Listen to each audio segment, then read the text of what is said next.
C'est un dimanche pas comme les autres. C'est dimanche 30 avril 2023 pour les croyants du prophète Kadima Mwakwidi, souverain sacrificateur de l'église Royaume des sacrificateurs. Venu de tous les coins de la ville de Lubumbashi et d'ailleurs, à l'instar d'Ilikasi, Kambov, Kasumbalesa, Kipushi et tant d'autres. Ils sont nombreux, venus commémorer le 43e anniversaire de l'existence de l'église Royaume des sacrificateurs. Tout a commencé par une forte louange qui a émouvé toute l'assistance en la plongeant dans une forte ambiance.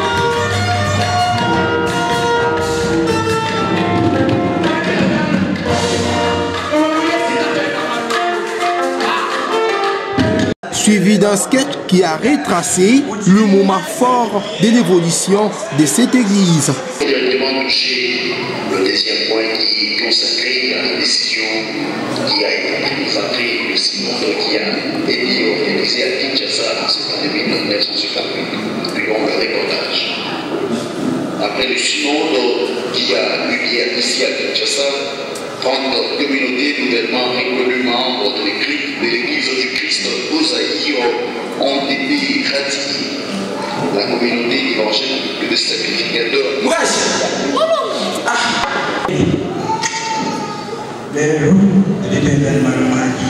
c'est tout le monde qui parle.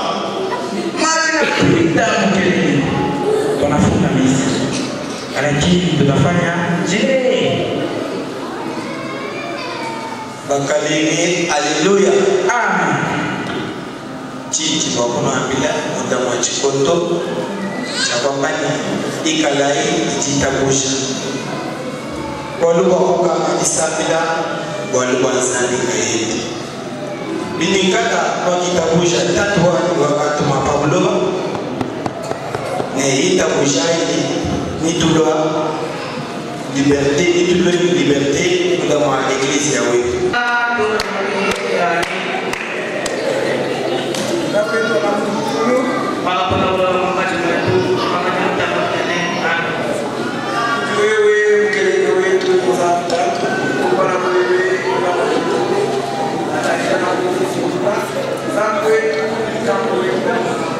La sonne de chars qui passe, des éclairages qui passent, et qui attendent.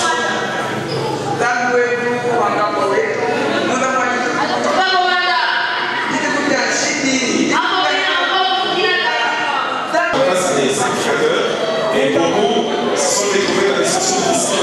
Les séries qui priaient, on s'est découvert dans les sociétés ici. Lui, il continue toujours à prier parce qu'il avait la foi à quelque chose pour ses communautés. Après avoir eu la auprès du ministre de la Justice, après avoir rencontré plusieurs difficultés, des grands malades et le poche sec, la communauté évangélique des sacrificateurs vient en cette journée de 30 avril 1981 d'obtenir sa personnalité juridique ou civile au terme de l'ordonnance présidentielle numéro 80 par 123.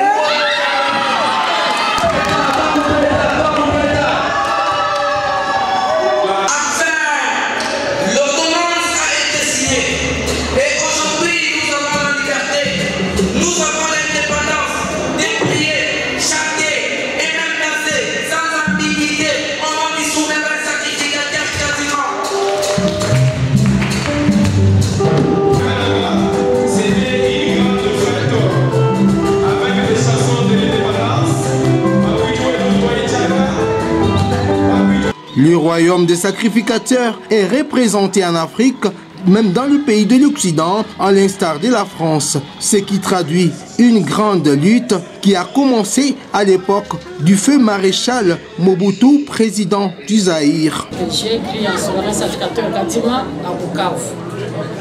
C'est là où j'ai évolué depuis 79 jusqu'en 81 que je suis rentré à Canada. Et lors de cette action, bien cet événement qui nous réunit aujourd'hui, avant que cela arrive, je pense que chez nous à Bukavu, il n'y avait pas de tracasserie comme telle. Nous, on priait comme d'habitude, on organisait nos cultes comme d'habitude, il n'y avait pas de tracasserie. Ce n'est que vers les mois de mars, que la prophétie a commencé maintenant à nous parler de l'indépendance de notre Église. À travers cette prophétie-là, on s'attendait à un événement qui allait arriver et on ne savait pas c'était laquelle. Parce que nous avons eu le message au mois de mai, l'ordonnance a été signée au mois d'avril, mais le message nous est parvenu au mois de mai. Vers le 15 ou le 16 mai, on allait à l'église le mardi soir, comme d'habitude, et arrivé à l'église, on nous a informé que notre église est maintenant indépendante. On a eu la personnalité juridique de notre église et c'était une joie immense. Les responsables de la sacrificature de la ville de Lubumbashi, le RSB, Longo Mukendi Papi, revient sur l'essence de cette célébration. Très ravi et ému aussi du fait que la journée s'est bien déroulée. Et on dit souvent, tout ce qui se prépare bien arrive toujours à une réussite. Ça fait longtemps qu'on a commencé à préparer la dite manifestation. Là, aujourd'hui, je suis ravi et je vous confirme que c'est une joie immense qui inonde en tout cas le cœur de tous ces sacrificateurs. Vous-même, vous êtes présents, vous êtes témoins, vous avez vécu ce qu'il y a eu comme manifestation joyeuse par rapport à la grande fête du 30 avril 2023, commémorant le 43e année de la personnalité civile de notre Église. Et là, notre Église se développe. Vous-même, vous êtes confiants et vous avez vu, vous avez pris les images. Parlant du développement, la sacrificature évolue et les royaumes des sacrificateurs évoluent. Du fait que si vous voulez bien sonder partout, vous verrez que l'église royaume des sacrificateurs est établie presque partout dans le monde.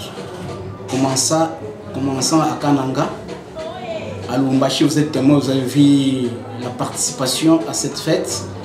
À Mbujimaï, à Kinshasa, Congo, Brazza, Zambie, y compris même les pays occidentaux, France et autres, tous reconnaissent la grandeur de cette église et l'évolution spirituelle et matérielle de cette église partant du prophète et du souverain sacrificateur Kadima, le fondateur. Le souverain sacrificateur Kadima fut un humain comme tout autre.